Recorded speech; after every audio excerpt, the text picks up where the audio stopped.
Ya kamata a rubuta waɗannan kalmomin waɗanda, waɗannan, wanda, wadda, a haɗe ne ko a rabe ne? Ga wasu kurakurai da gyara ga masu rubutun Hausa.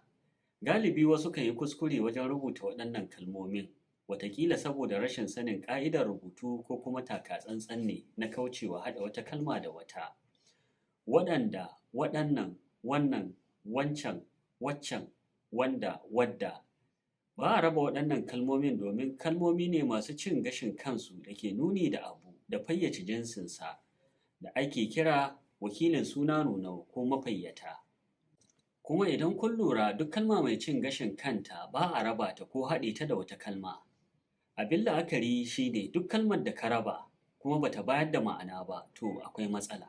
Kamar misali idan ka raba waɗan da nan, shin waɗan kalma ce tsayayya da za ta bayar da ma'ana da zai sa a raba ta? A taƙaice ba a raba kalmomin nan waɗanda, waɗannan, wannan, wancan, waccan, wanda, wadda. Raba kalmomin kuskure ne a rubutu da zai iya wahalar da mai karatu ya sauya ma'ana. Mu haɗu a bidiyo na gaba.